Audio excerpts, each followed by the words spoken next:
Number 5. Pandering. Bioware has been known to pander to their small, inclusive, left-leaning audience, which is not necessarily a bad thing unless you become an extreme left-leaning, social just-promoting progressive.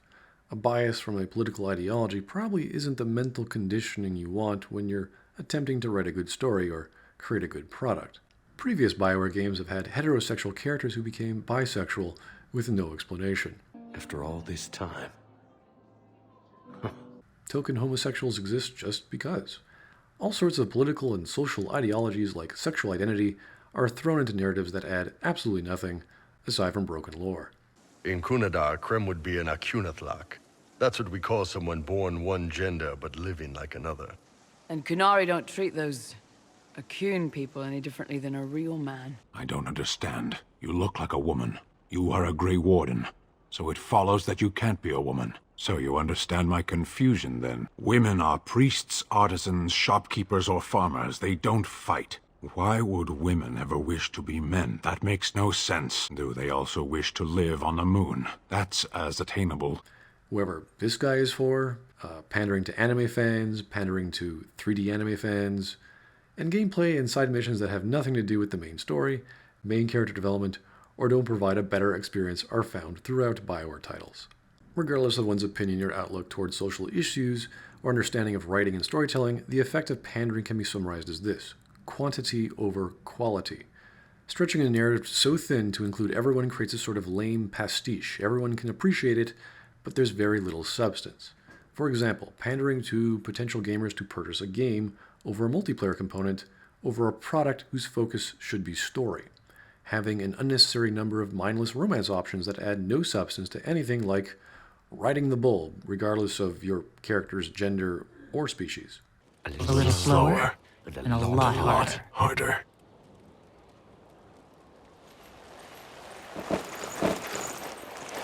Canes and fleets. Actual plot-resolving methods that exist beyond planning or anyone in the story actively figuring that out. A massive amount of content that has no impact on the main story or ending when Bioware is trying to sell itself as a company whose focus is a story where previous game choices matter. The Rachni choice. Slowly eliminating entire gameplay features that were original and then bringing some back because the fans wanted it. This might be a good thing, but it shows they don't know what they're doing or what Mass Effect is. The Extended Cut. This is a game for newcomers and oldcomers to the series, but you can't import your data. Spending money on purchasing stock photos and Photoshop time instead of doing a proper job. Citadel DLC, the biggest pander fest of all time.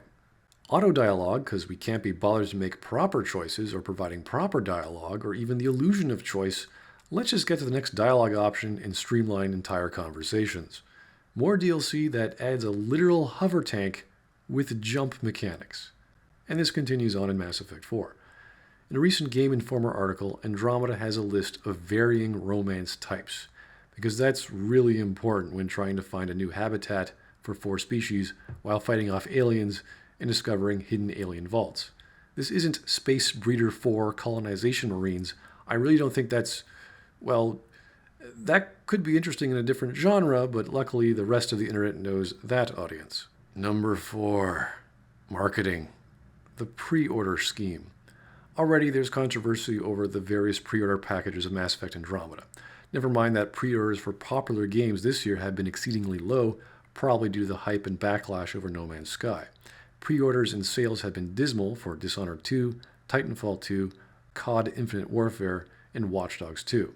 For Andromeda, there's the standard pre-order, which nets you the Deep Space Explorer armor, the Nomad skin, and the multiplayer booster pack, which is $80 Canadian, a whole $20 more for cosmetic stuff. The Deluxe Edition comes in at $90, with a whole bunch more other crap as well as the soundtrack, and the Super Deluxe Edition for $130, a $40 increase just for a bunch of multiplayer stuff, and we don't even know what that stuff is. Because a game company that has story-driven games where choices matter, unknown multiplayer crap is apparently very important. Their multiplayer could be amazing, but $70 worth more for an unknown package? But this isn't even the controversy. The main 2 pre-order controversies come from their Mass Effect Andromeda Nomad ND1 Model Collector's Edition game bundle and the Mass Effect Andromeda Remote Control Nomad ND1 Collector's Edition game bundle. First off, these products are only available in the US, so that's $100 American or $134 Canadian. The remote control version is twice as much at $200 or $270 Canadian. These supposed game bundles don't come with the game, but the only way to buy these products, at least from Bioware's store, is to then buy another pre-order, which is the standard or the deluxe version. There's no vanilla option here, which means you're spending anywhere from $160 to $270 American or $215 to $363 Canadian, and that's before taxes or shipping. Oh, then there's the random blind card or loot crate drops in a pay-to-play or pay-to-win scheme in the multiplayer game. Have fun randomly trying to draw that weapon you've always wanted. There's no mention of day one or week one DLC or patches, but history shows us this might be the case. Boring videos.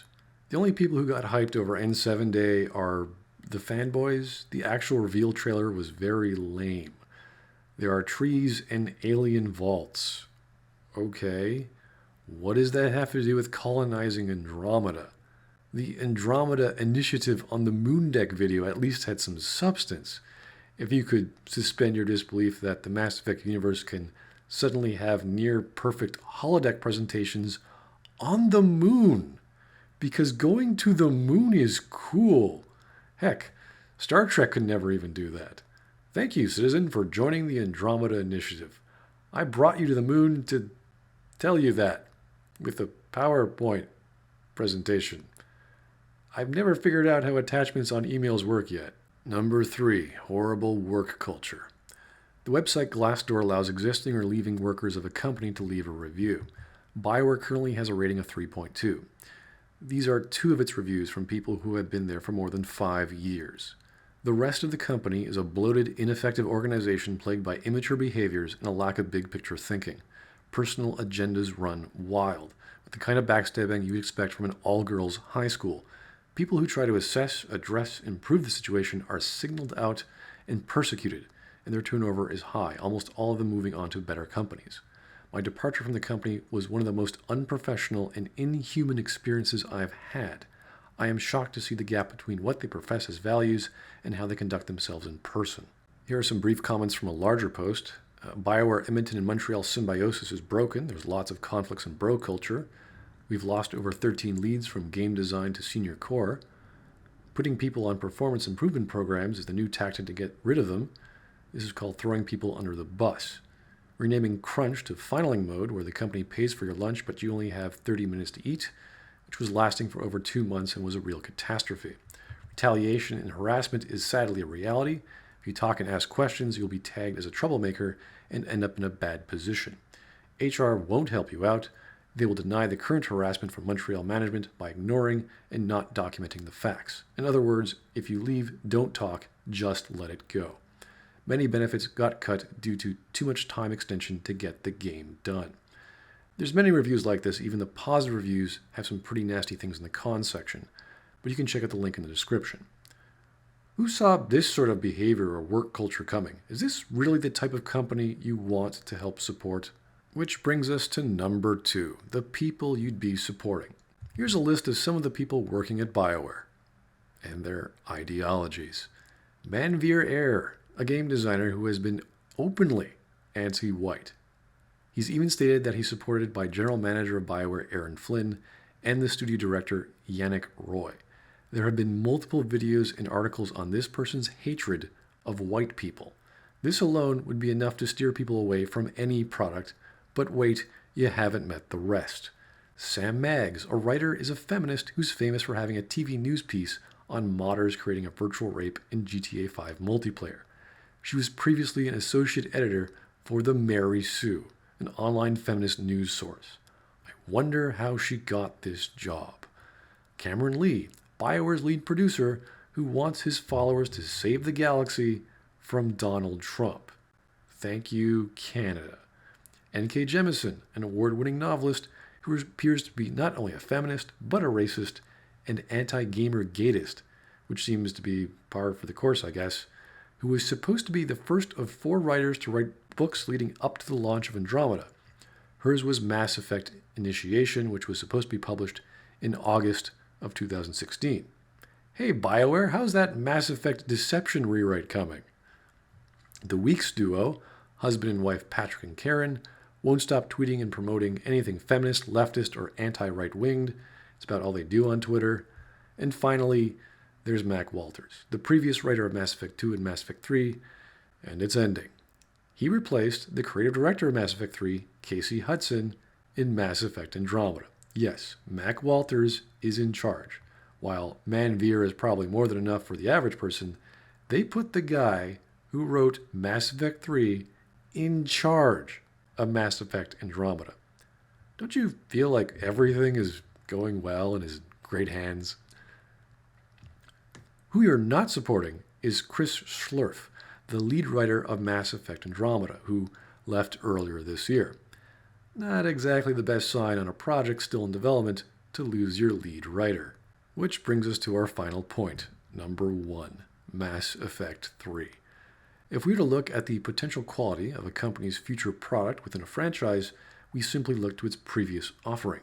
When Mass Effect 3 was released, the controversial From the Ashes $10 DLC, which featured a Prothean squad mate, which ended up being a free download because it got leaked.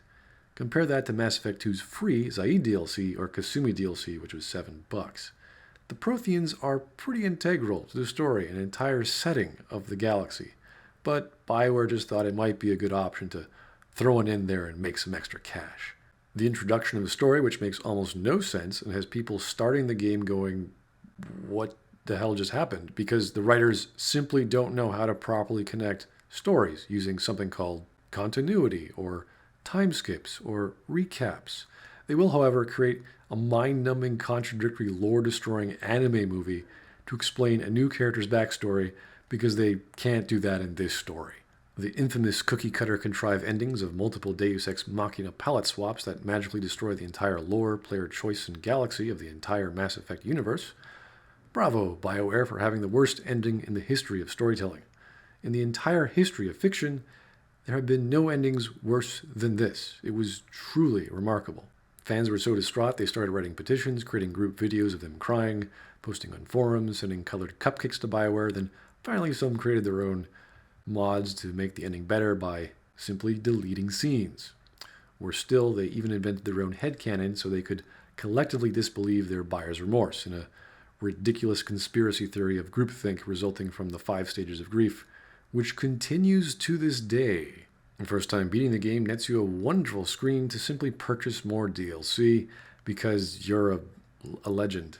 Great going there, Bioware. Always a good way of ending a branching trilogy in the worst way possible, with a confusing lore-destroying version of palette swaps that belittles the 3 games worth of gamer investment, by then encouraging gamers to simply buy more of your products. Smooth. Of course, this is the company that tacked on a multiplayer component so their numerical score showed you a few more seconds of a different colored cookie-cutter cutscene. Complaints from fans who hated or disbelieved the ending of the game, who expected a rewrite, ended up having Bioware double down and release the extended cut, a slightly longer ending with even more problems than it hoped to solve, unless you like mind-controlling galactic near-invincible immortal machine overlords and their PowerPoint presentations. Oh, but because they're colored blue or green and Shepard became a Deus Ex, that makes it all better. Which brings us to Andromeda. Instead of Bioware accepting their mistakes and simply apologizing, admitting they were clearly in over their head, and picking a canon ending and going from there, or telling a story in the past or far future, or doing a hard reset on previous events, or just doing a brand new science fiction IP, they instead do a soft reset called the Andromeda Initiative. Same Mass Effect universe, but literally another galaxy, because the ending of Mass Effect 3 completely changed the Milky Way galaxy. This shows us Bioware, or at least the Mass Effect team, haven't learned much as creators, writers, or storytellers, and still believe their writing chops are up to par, whatever that standard is anymore, and are apparently going to make the majority of their money from people who like RC kits. Combine that with holograms that are suddenly and still physical, purple magic, billion-year-old AI in sleep mode. If they didn't bring back the Mako, they should have just made their brand new IP. To summarize, Mass Effect Andromeda exists because of the ending of Mass Effect 3. This is because of this. They haven't apologized for it. They haven't learned from it. They never will. Whereas Dragon Age Inquisition's other subtitle is The Apology, Mass Effect 4's is We're Screwed.